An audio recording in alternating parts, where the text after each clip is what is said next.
Hello viewers, welcome to my channel. आज हम बड़ी सोच का बड़ा जादू बुक का 13 चैप्टर का 5 पार्ट पढ़ने जा रहे हैं।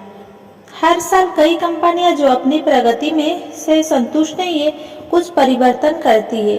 और वे ऐसा किस तरह करती है? वे सबसे ऊपर के लोगों को बदलती है। कंपनियां और कॉलेज, चर्च, क्लब, यूनियन, वो सभी तरह के संगठन ऊपर से नीचे की तरफ सफलता से सुनिश्चित पुनर्गठित होते हैं, ना कि नीचे के ऊपर की तरफ। ऊपर के लोगों की मानसिकता बदल दे और अपने आप नीचे के लोगों की मानसिकता बदल जाएगी।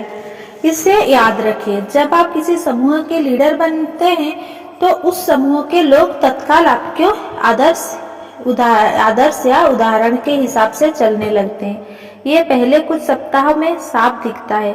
उनकी सबसे बड़ी चिंता ये होती है कि वे किस तरह आपकी असलियत जाने, किस तरह यह पता करें कि आप उनसे क्या चाहते हैं।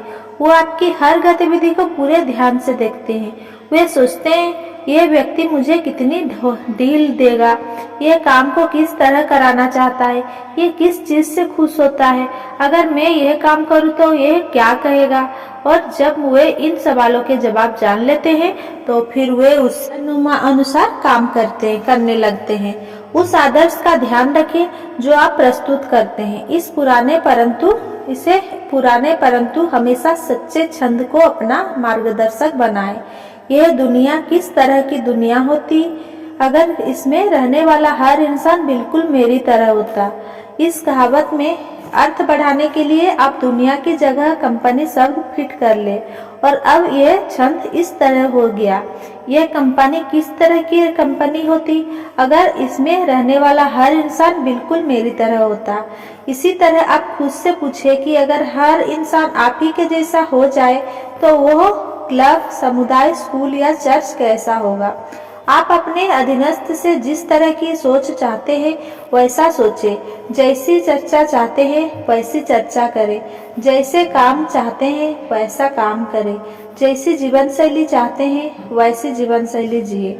लंबे समय तक साथ रहने के बाद अधीनस्थ अपने बॉस की कार्बन कॉपी बन जाते हैं। उच्च कोटि की सफलता के लिए जरूरी है कि मास्टर कॉपी डुप्लीकेट करने काबिल होनी चाहिए।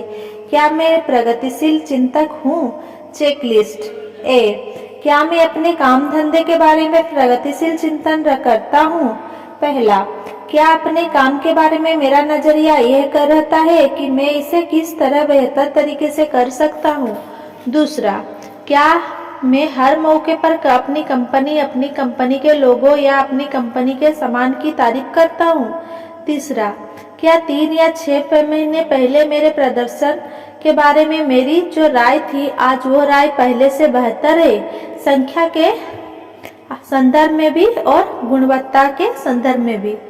चौथा, क्या मैं अपने अधीनस्थ सहयोगियों और साथी कर्मचारियों के लिए अच्छा उदाहरण प्रस्तुत कर रहा हूँ? बी, क्या मैं अपने परिवार के बारे में प्रगतिशील चिंतन करता हूँ? पहला, क्या मेरा परिवार आज से 3 या 6 महीने पहले से ज्यादा खुश है?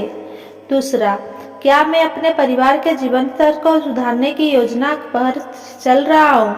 तीसरा, क्या मेरे परिवार के करने के लिए घर के बाहर रोचक गतिविधियां की बहुतायत है? चौथा, क्या मैं अपने बच्चों के सामने एक प्रगतिशील, प्रगति के समर्थक व्यक्ति का उदाहरण प्रस्तुत कर रहा हूँ? सी, क्या मैं अपने बारे में प्रगतिशील चिंतन करता हूँ?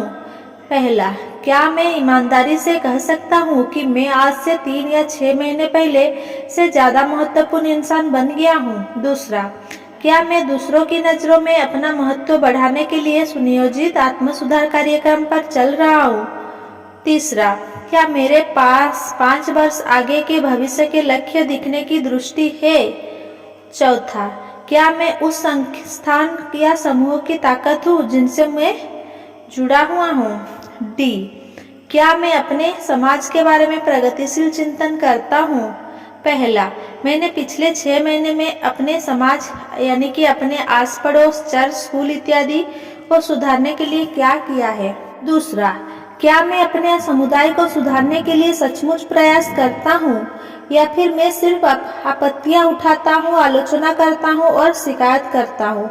तीसरा, क्या मैंने अपने समुदाय में सुधार के लिए कभी किसी चीज का बड़ी बीड़ा उठाया है? चौथा, क्या मैं अपने पड़ोसियों और बाकी लोगों की तारीफ करता हूँ? लीडरशिप नियम नंबर 4, अपने आप से बात करने के लिए समय निकालें और अपने चिंतन की प्रबल शक्ति का दोहन करें। हमें आमतौर पर यह लगता है कि लीडर्स बेहद व्यस्त लोग होते हैं और वे सचमुच व्यस्त होते हैं। लीडर्स को काम से धीरे रहना पड़ता है, परंतु जिस बात पर सामान्य तौर पर ध्यान नहीं दिया जाता वो यह है कि लीडर्स अकेले में भी काफी समय बिताते हैं और इस खाली समय में वे सोचने के अलावा कुछ नहीं करते। महान धार्मिक लीडर्स की जीवनियां को पढ़ें और आप पाएंगे कि सभी ने एकांत में काफी समय चिंतन किया है। मैसेज काफी समय एकांत में रहे, कई बार तो बहुत लंबे समय तक। ईसा मसीह, बुद्ध, कन्फ्यूशियस, मोहम्मद गांधी के बारे में भी यही सच है। इतिहास के हर प्रसिद्ध धार्मिक लीडर ने जीवन की बाधाओं से दूर अपना काफी समय एकांत चिंतन में गुजारा है। इसी तरह राजनीतिक लीडर जिन्होंने इतिहास पर अपनी अच्छी या बुरी छाप छोड़ी है, एकांत में चिंतन किया करते थे। अगर फ्रैंकलिन डी रूजवेल्ट को पोलियो की बीमारी के बाद एकांत नहीं मिला होता तो क्या उनमें कभी असामान्य लीडरशिप की योग्यता विकसित हो पाती? यह एक रोचक प्रश्न है। हैरी ट्रूमैन ने भी बचपन और वयस्कता का अधिकांश समय मसूरी फार्म में एकांत में बिताया था। अगर हिटलर को जेल में एकांत नसीब नहीं हुआ होता तो शायद उसे सत्ता भी नहीं मिल पाता। जेल में ही उसे मीन काम्फ लिखने का समय मिला, जिसमें दुनिया को जीतने की जबरदस्त योजना थी और जिसने जर्मनी की पूरी जनता को कुछ समय के लिए अंधा कर दिया था।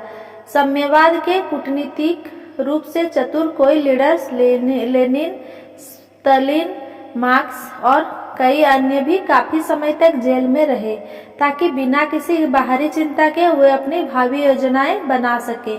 बड़ी बड़ी यूनिवर्सिटीज अपने प्रोफेसर से हर सप्ताह सिर्फ 5 घंटे का लेक्चर दिलवाते ही है ताकि बाकी समय प्रोफेसर के पास सोचने का समय हो। कोई प्रसिद्ध बिजनेस हस्तियां दिन भर सहयोगिया, सेक्रेटरी, टेलीफोन और रिपोर्ट की व्यस्तता में घिरे रहते दिखते, परंतु आप उनके जीवन के हर सप्ताह 168 घंटे देखें या हर महीने 720 घंटे देखें तो आपको यह जानकर आश्चर्य होगा कि वे काफी समय एकांत चिंतन में गुजारते हैं। मुद्दे की बात यह है, किसी भी क्षेत्र में सफल व्यक्ति अपने आप से बात करने के लिए समय निकालता है। एकांत में लीडर्स समस्या के सभी टुकड़ों को इकट्ठा करते हैं, उसका हल खोजते हैं, योजना बनाते हैं और एक वाक्यांश में कहा जाए तो सुपर थिंकिंग करते हैं। कई लोग अपनी रचनात्मक लीडरशिप की क्षमता का इस्तेमाल दोहन नहीं कर पाते।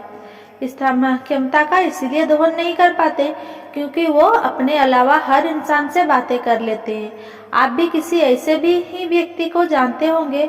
यह व्यक्ति कोशिश करता है कि वो कभी अकेला न रहे। वो लोगों से घिरा रहने की लगातार कोशिश करता है। वो अपने ऑफिस में अकेलापन बर्दाश्त नहीं कर पाता, इसीलिए वो दूसरे लोगों के पास जबरन जाता है। शाम को भी वो अकेले समय शायद ही गुजारता है। वो हर घड़ी किसी से बात करने की जरूरत महसूस करता है। वो गपशप में काफी समय बर्बाद करता है। जब ऐसी व्यक्ति को परिस्थिति बस शारीरिक रूप से अकेला रहना पड़ता है तो वो ऐसे तरीके ढूंढ लेता है जिनसे वो मानसिक रूप से अकेला ना रहे। ऐसे समय में वो टेलीविजन, अखबार, रेडियो, टेलीफोन या किसी और ऐसे ही यंत्र का सहारा लेता है जो उसके चिंतन को खत्म कर दे।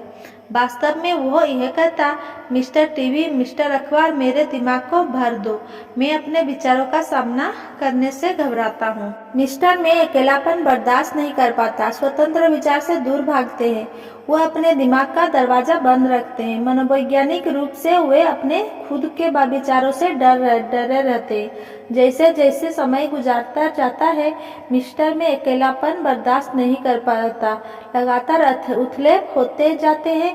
वे कई गलत काम भी कर देते हैं, उनमें लक्ष्य की सामर्थ्य या व्यक्तिगत स्थिरता विकसित नहीं हो पाती। वे दुर्भाग्य से उस सुपर पावर के बारे में अनजान रहते हैं जो उनके दिमाग में बेकार ही पड़ा हुआ है। मिस्टर में अकेलापन बर्दाश्त नहीं कर पाता ना बने। सफल लीडर्स अकेलेपन में ही अपने सुपर पावर का दोहन करते हैं। आप भी ऐसा ही कर सकते हैं।